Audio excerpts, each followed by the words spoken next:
واقعہ تو یہ بڑا تفصیلی ہے اور اس کی اہمیت کا اندازہ اس سے بھی لگایا جا سکتا ہے کہ اس کی تفصیل قرآن نے بھی کی ہے۔ قرآن مجید کا جو ایک انداز ہے وہ تو اس انداز کے ساتھ چیزوں کو بیان کرتا ہے کہ بنیادی باتیں وضاحت کے ساتھ بیان کر دی جائیں، لیکن اس واقعے کو قرآن مجید میں بھی تفصیل کے ساتھ بیان کیا گیا، اس وجہ سے کہ مسلمانوں سے ہوگی غلطی، اور غلطی بھی ایسی کہ جس سے دنیا کی محبت نظر آ رہی تھی۔ تو اللہ تعالیٰ کو تو یہ بات اپنے بندوں سے بالکل اچھی ہی نہیں لگتی کہ وہ مجھ سے بڑھ کے کسی اور چیز سے محبت کرے۔ نہ اللہ کو یہ بات پسند ہے اور نہ اللہ کے نبی حضرت محمد مصطفیٰ صلی اللہ علیہ وسلم کو یہ بات پسند ہے کہ لوگ ہم سے بڑھ کر کسی سے محبت کریں۔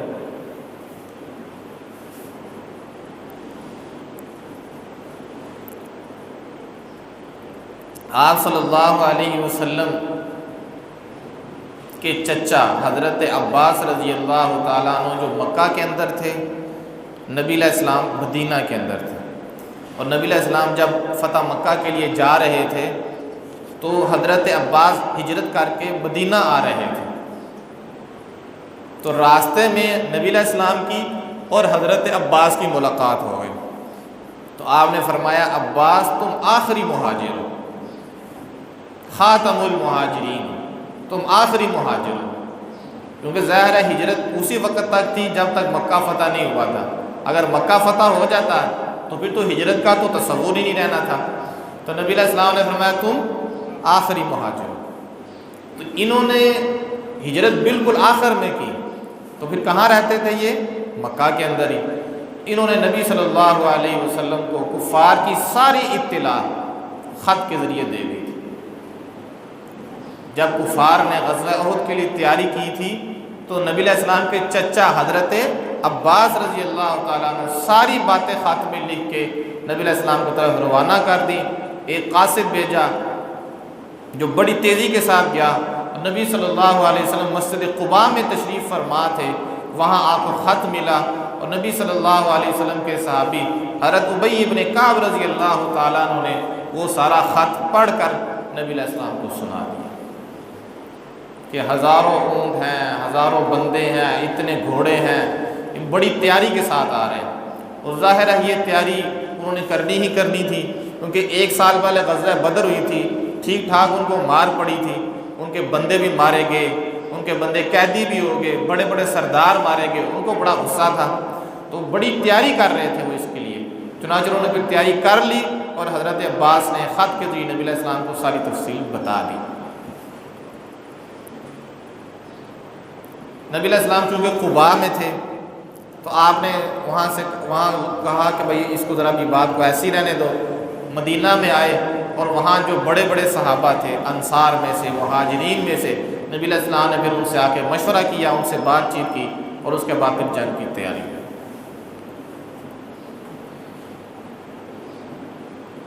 حامی اور مددگار تو پھر اللہ ہی پیدا کرتا ہے۔ اب مکہ گڑھ تھا کفار کا، لیکن وہاں بھی اللہ نے نبی علیہ السلام کے حامی پیدا کر دی کہ جو نبی علیہ السلام کو خبر دے رہے تھے۔ جو اللہ کے دین کے لیے مخلص ہو جاتا ہے، اللہ کہاں کہاں سے اس کی مدد کرتا ہے انسان سوچ بھی نہیں سکتا۔ نبی علیہ السلام نے مکہ چھوڑا، لیکن اللہ نے وہاں بھی آپ کے حامی بٹھائے ہوئے ہیں جو آپ کو خبر دے رہے ہیں۔ حضرت عباس نے ساری خبر دے دی، نبی علیہ السلام چل پڑے، ادھر سے کفار بھی چل پڑے، آمنا سامنا ہو گیا۔ نبی علیہ السلام نے حالات کا جائزہ لیا تو آپ صلی اللہ علیہ وسلم نے ایک جگہ تھی، بڑی سائڈ پہ جگہ تھی، ایک درہ تھا، نبی علیہ السلام نے کچھ صحابہ کی وہاں ڈیوٹی لگا دی، 50 صحابہ کی، کہ آپ نے یہیں پہ رہنا ہے، آپ نے یہاں سے ہلنا نہیں ہے، ہم میدان جہاد میں ہوں گے، آپ یہاں کھڑے رہیں، تو آگے اگر دشمن پیچھے سے حملہ کرے تو تم اس کے مقابلے کے لیے تیار ہو، جو کچھ بھی ہو جائے تم نے یہاں سے نہیں ہلنا۔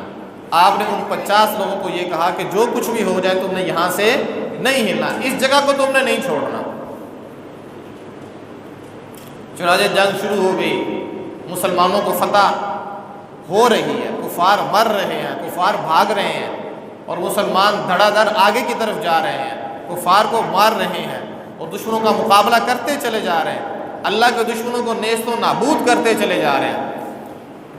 اتنی فتح حاصل ہو گئی، اتنی فتح حاصل ہو گئی کہ یہ نبی علیہ السلام کے جو 50 صحابہ تھے اور جنہوں نے یہ سارا منظر دیکھ رہے تھے، ان کو یقین ہوگا کہ اب تو مسلمانوں کو فتح حاصل ہو گئی ہے، اب تو جنگ ختم ہو چکی ہے، لہذا یہاں پر اب ٹھہرنے کی کوئی ضرورت نہیں ہے، ہمیں اس جگہ کو چھوڑ دینا چاہیے، ہمیں چلنا چاہیے اور مال غنیمت اکٹھا کرنا چاہیے۔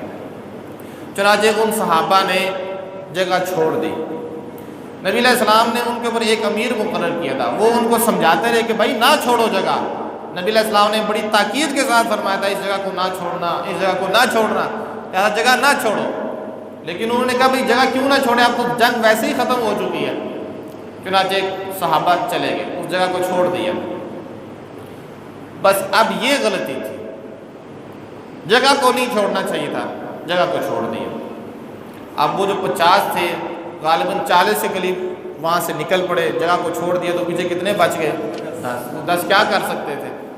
چنانچہ خالد بن ولید جو اس وقت کفار کی طرف سے تھے وہ آئے، انہوں نے پھر ایک چکر کاٹا پورا، اور چکر کاٹ کے پھر وہ جو 10 بندے تھے نا جو درے کے اوپر بیٹھے ہوئے تھے ان کے اوپر حملہ کیا، وہ بھی گئے اور پیچھے سے مسلمانوں کے اوپر حملہ کیا۔ اب مسلمان درمیان میں ہیں، پیچھے سے خالد بن ولید ہیں اور آگے سے کفار ہیں۔ خالد بن ولید بھی کفار کی طرف سے ہی لڑ رہے تھے، پیچھے سے خالد بن ولید، آگے سے کفار اور درمیان میں مسلمان۔ جس طرح وہ آپ یوں سمجھے کہ چکی کے 2 پارٹ ہوتے ہیں نا، درمیان میں گندم آ جائے تو پھر اس کا آٹا ہی بنے گا نا، پھر وہ پیسی ہی جائے گی۔ بس مسلمانوں کی یہ سن، چکی کے 2 پارٹوں کے درمیان وہ آگے تھے، اور غلطی یہ کی تھی کہ نبی علیہ السلام نے کہا تھا کہ اس جگہ کو نہیں چھوڑنا، چھوڑ دیا۔ قرآن مجید میں اللہ کا ارشاد ہے وَعَصَيْتُمْ مِن بَعْدِ مَا أَرَاكُمْ مَا تُحِبُّونَ، اللہ فرماتے ہیں جو تمہیں پسند تھی نا، جو چیز اللہ نے وہ تمہیں دے دی تھی، وہ اللہ نے تمہیں دکھا دی تھی، تم نے اپنی پسندیدہ چیز دیکھنے کے بعد نافرمانی کی۔ وَعَصَيْتُمْ مِن بَعْدِ مَا أَرَاكُمْ مَا تُحِبُّونَ، جو چیز تمہیں پسند تھی، محبوب تھی، وہ چیز اللہ نے تمہیں دے دی تھی، دکھا دی تھی، تمہیں نظر آ گیا تھا، لیکن تم نے اس کے بعد کیا کی؟ نافرمانی کی۔ مِنْكُمْ مَن يُرِيدُ الدُّنْيَا وَمِنْكُمْ مَن يُرِيدُ الْآخِرَةَ، تم میں جو کچھ لوگ وہ تھے جو دنیا چاہتے تھے، کچھ لوگ وہ تھے جو آخرت چاہتے تھے۔ جن صحابہ نے جگہ چھوڑی وہ حسن ظن تھا، ان کا یہ دنیا کی لالچ نہیں تھی، وہ تو یہ سمجھ رہے تھے کہ اب جنگ ختم ہو چکی ہے، لیکن نظر تو یہ آ رہا تھا کہ یہ غنیمت کے پیچھے جا رہے ہیں، یہ مال غنیمت کے پیچھے جا رہے ہیں۔ بس یہ غلطی کی۔ قرآن مجید میں بھی کہہ رہا ہے کہ تم میں سے کچھ تھے جو دنیا کا ارادہ رکھتے تھے، تو پھر اللہ نے تم سے ہاتھ روک لیا، تمہیں آزمائش میں ڈال دیا۔ تو جب اللہ مدد کے لیے ہاتھ روک دے، اسی میں آگے اللہ نے فرمایا إِن يَنْصُرْكُمُ اللَّهُ إِن يَخْذُلْكُمْ فَمَنْ ذَا الَّذِي يَنْصُرُكُمْ مِنْ بَعْدِهِ، اگر اللہ تم سے مدد کا ہاتھ روک لے تو پھر کون ہے اللہ کے بعد جو تمہاری مدد کر سکے؟ مددگار اللہ ہی ہے۔ إِن يَنْصُرْكُمُ اللَّهُ فَلَا غَالِبَ لَكُمْ، اگر وہ تمہاری مدد کرنے پہ آ جائے تو تم پہ کوئی غالب نہیں آ سکتا، اور اگر وہ تمہاری مدد کرنا چھوڑ دے تو پھر اس کے سوا کوئی ہے نہیں جو تمہاری مدد کر سکے۔ وَعَلَى اللَّهِ فَلْيَتَوَكَّلِ الْمُؤْمِنُونَ، اہل ایمان کو چاہیے کہ پھر اللہ پر ہی بھروسہ کریں، اس لیے کہ مدد اسی نہیں کرنی ہے، وہی مددگار ہے۔ بس یہ غلطی ہوئی اہل ایمان سے، وہ جنگ کا حالات بدل گئے، مسلمانوں کو بھی بہت زیادہ نقصان اٹھانا پڑا، 70 مسلمان شہید ہو گئے۔ کتنے؟ 70۔ اور خود نبی صلی اللہ علیہ وسلم بھی زخمی ہو گئے۔ نبی صلی اللہ علیہ وسلم کے محبوب چچا حضرت حمزہ رضی اللہ تعالیٰ عنہ وہ بھی پھر اس موقع پہ شہید ہو گئے۔ آپ اندازہ کریں، نبی موجود ہیں، آخری نبی موجود ہیں، حضرت ابوبکر، حضرت عمر، حضرت عثمان، حضرت علی، کبار صحابہ مہاجرین و انصار موجود ہیں، بس نبی علیہ السلام کی نافرمانی ہوئی ہے اور ایسا کام سرزد ہوا جس سے دنیا کی محبت کی بو آ رہی ہے، دنیا کی محبت ٹپکتی ہوئی نظر آ رہی ہے، اللہ کی مدد اٹھ گئی، اللہ کی نصرت اٹھ گئی۔ نبی علیہ السلام بھی موجود، کبار صحابہ بھی موجود، ان سے بڑھ کر اللہ کا ولی کون ہو سکتا ہے؟ لیکن اللہ کی مدد اٹھ گئی۔ اللہ کو یہ بات پسند بالکل نہیں ہے کہ کوئی بندہ مومن ہو، دعوی ایمان کرتا ہو، پھر اللہ سے بڑھ کر کسی اور سے محبت کرے۔ اللہ کو یہ بات گوارا نہیں ہے۔ والذین آمنوا اشد حبا للہ، قرآن مجید میں اللہ کا ارشاد ہے جو اہل ایمان ہیں، جو ایمان والے ہیں، وہ سب سے سخت محبت صرف اپنے رب کے ساتھ کرتے ہیں۔ ان کی محبت اپنے رب کے ساتھ بڑی سخت ہوتی ہے، ان کی محبت اپنے رب کے ساتھ بڑی مضبوط ہوتی ہے۔ اہل ایمان سخت ترین محبت اپنے رب کے ساتھ کرتے ہیں، اس جیسی محبت وہ اللہ کے سوا کسی اور سے نہیں کرتے۔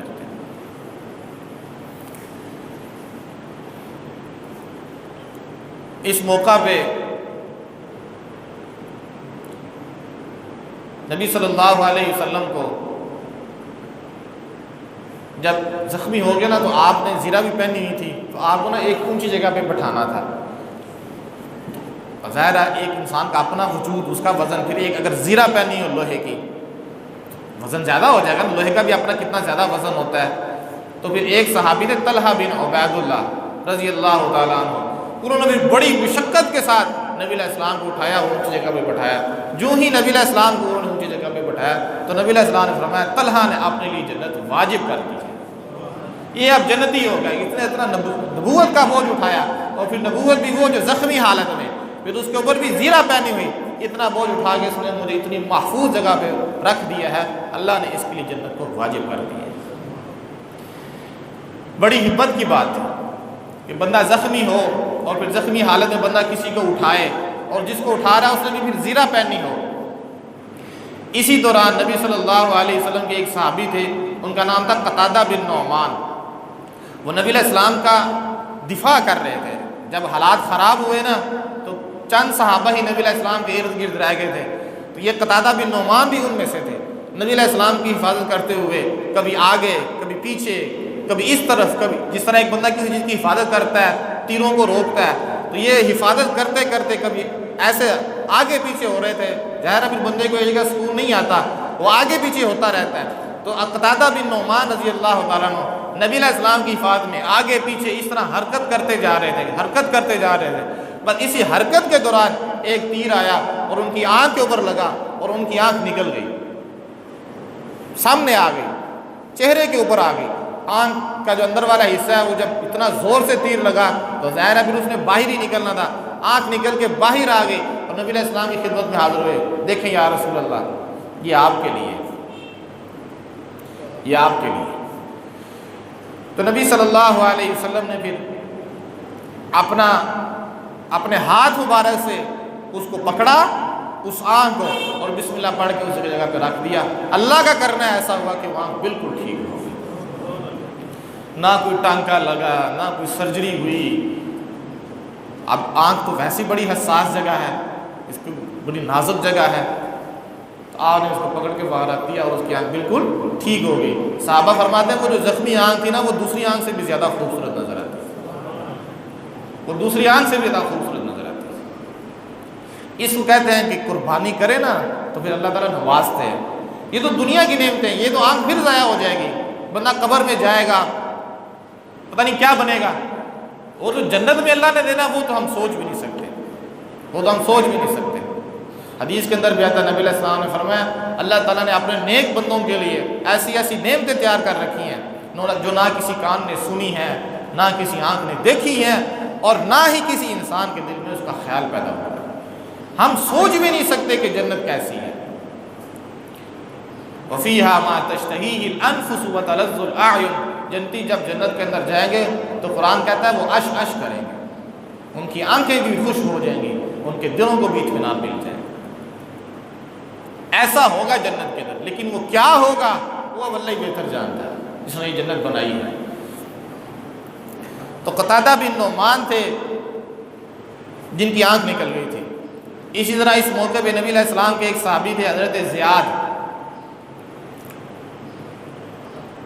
یہ بہت ہی زیادہ زخمی حالت میں تھے، بہت ہی زیادہ، اور جب بندہ بالکل بے بس ہو جاتا ہے، اٹھ بھی نہیں سکتا، تو پھر وہ کیا کرتا ہے؟ رینگتا ہے، زمین کے اوپر ایسے چلتا ہے۔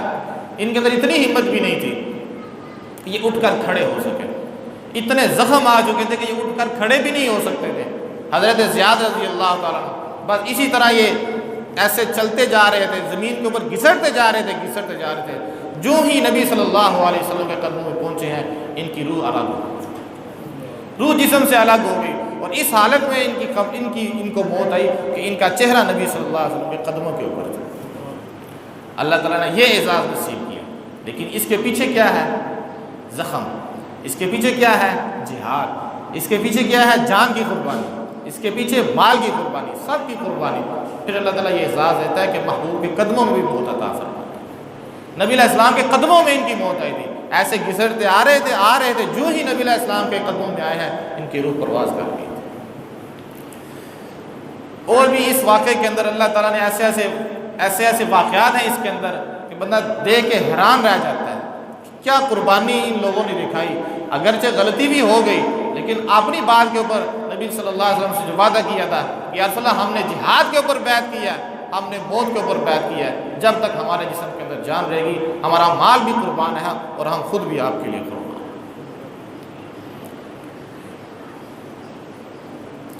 نئی شادی ہو تو کون چھوڑتا ہے؟ ایسے صحابہ بھی تھے جنہوں نے اپنی شادیاں قربان کی تھی۔ نئی شادی ہے، جہاد کے لیے نکلے ہیں، شہید ہو گئے۔ تو بہرحال اس میں اتنا جو نقصان بھی تو آخر ہوا ہے نا، وہ نقصان کیا تھا؟ نبی صلی اللہ علیہ وسلم کے حکم عدولی تھی ایک طرح سے، کہ آپ نے فرمایا تھا کہ اس جگہ سے نہیں ہلنا، صحابہ ہل گئے، اور اللہ نے فرمایا کہ تمہارے اندر دنیا کی ارادہ تھا، تمہارے اندر آخرت کا بھی کچھ لوگوں میں ارادہ تھا، دنیا کا بھی ارادہ تھا، اس دنیا کی محبت نے تمہیں گھرا دیا، تمہیں ڈبو دیا، یہ تمہیں لے ڈوبی، نبی کی معیت بھی تمہیں کوئی فائدہ نہ دے سکی، نیک لوگوں کی صحبت بھی تمہیں کوئی فائدہ نہ دے سکی۔ جب تم دنیا کی محبت میں آ کے کوئی کام کرو گے، اللہ کی مدد اٹھ جائے گی، اللہ کی مدد اٹھ جائے گی۔ اس کے لیے یہ زندہ مثال ہے۔ اور آپ یقین کریں کہ نبی صلی اللہ علیہ وسلم کی جب وفات کا وقت آیا تھا، نبی علیہ السلام کی غزوہ احد ہوئی 3 ہجری کے اندر، نبی علیہ السلام کی وفات ہوئی 11 ہجری میں، درمیان میں کتنے سال ہو گئے؟ 8۔ 3 ہجری کو جنگ احد اور 11 ہجری کو نبی علیہ السلام کی وفات۔ تو 11 ہجری کو نبی علیہ السلام شہدائے احد کی قبروں پر گئے تھے، اپنی وفات سے پہلے شہدائے احد کی قبروں پر گئے، اور وہاں جا کے لوگوں کو یہ سمجھایا کہ لوگوں مجھے اس بات کا ڈر ہے کہ تم میرے بعد دنیا کی محبت کے اندر مبتلا ہو جاؤ۔ یہ آپ نے شہدائے احد کی قبر پہ کھڑے ہو کے کہا، اور فرمایا کہ اس سے بچنا، جب تم دنیا کی محبت میں مبتلا ہو جاؤ گے تو پھر دنیا کی محبت میں آ گئے تم ایک دوسرے کو قتل کرو گے۔ آپ نے بات یاد رکھی تھی کہ ان شہدائے احد کی وجہ یہ بنی تھی۔ پھر آپ نے زندگی کے آخری مرحلے میں بھی اس بات کو دہرایا کہ مجھے ڈر ہے کہ تمہارے اندر دنیا پھیلا دی جائے، وافر آئے تمہارے اوپر دنیا، سونے چاندی کے ڈھیر لگ جائیں، تم اس کی محبت کے اندر مبتلا ہو جاؤ اور پھر ایک دوسرے کو قتل کرنے لگ جاؤ۔ دنیا کو اللہ نے ہماری آزمائش کے لیے رکھا ہے، اس کو آزمائش سمجھنا چاہیے، یہ ہماری آزمائش ہے، شیطان ہماری آزمائش ہے، دنیا بھی ہماری آزمائش ہے، اس کو سمجھنا چاہیے کہ یہ ہماری آزمائش کے لیے ہے۔ اس کی محبت ہمیں بہت دور لے جائے گی، اللہ سے بہت دور لے جائے گی، اللہ کے نبی سے ہمیں بہت دور لے جائے گی۔ دنیا کے کام کرتے کرتے ہمیں اس بات کا خیال رکھنا چاہیے۔ اب اللہ نے یہ ہماری آزمائش کے لیے رکھ دیا ہے، یہی تو ہمارا امتحان ہے کہ کماؤ بھی اور بچو بھی، اس کو کماؤ اور اس سے بچو، اس کے ساتھ بھی رہو پھر بھی بچو، اپنے بیوی بچوں کے ساتھ رہو لیکن ان کے ایسے کام کہ وہ تمہیں اللہ کی نافرمانی کے اوپر لے آئیں، اس سے بچو، ان کے ساتھ بھی رہنا ہے اور ان کے شر سے بھی بچنا ہے، اپنے شر سے بھی دوسروں کو بچانا ہے، دنیا کمانی بھی ہے اور اس کے شر سے بھی بچنا ہے۔ یہ اللہ نے ہمارے لیے آزمائش رکھی، یہ ہمارے لیے آزمائش ہے، سب کے لیے آزمائش ہے۔ تو غزوہ احد سے ہمیں یہ جو بنیادی بات سمجھ میں آتی ہے کہ دنیا کی محبت جب انسان کے دل میں آ جاتی ہے تو نبی موجود بھی ہونا تب بھی اللہ کی نصرت اٹھ جاتی ہے، نیک لوگ موجود بھی ہوں تب بھی اللہ کی مدد اٹھ جاتی ہے، پھر کوئی کام نہیں آ سکتا۔ اور اسی میں اللہ نے، میں نے پہلے بھی بتایا، اسی واقعے کے اندر اللہ نے بات ارشاد فرمائی، اگر اللہ تمہاری مدد کرے تو کوئی غالب نہیں آ سکتا تمہارے اوپر، لیکن اگر وہ تمہاری مدد روک دے تو پھر کوئی اور ہے نہیں اللہ کا سوا جو تمہاری مدد کر سکے۔ اس لیے میرے بھائیوں اس کا خیال رکھنا چاہیے، ہم سب کو خیال رکھنا چاہیے کہ ہمارے دل میں سب سے بڑھ کر اللہ کی محبت ہو، اللہ کے رسول کی محبت ہو، اللہ کے دین کی محبت ہو، اس سے بڑھ کر ہمارے دلوں میں کسی چیز کی محبت نہ ہو۔ ہم اللہ کے اوپر راضی ہیں، اللہ کے نبی کے اوپر راضی ہیں، اور اس کے لائے ہوئے دین کے اوپر راضی ہیں۔ قیامت میں قبر میں یہی 3 سوال ہوں گے نا، اللہ کون، نبی کون، اور دین کیا ہے۔ تو ہم اللہ کے اوپر بھی راضی، اللہ کے نبی کے اوپر بھی راضی، اور دین اسلام پر بھی، اور ان سے محبت ہماری سب سے بڑھ کر قبر میں انہی کئی سوال ہوگا۔ یہ کچھ باتیں تھیں غزوہ احد کے بارے میں نے آپ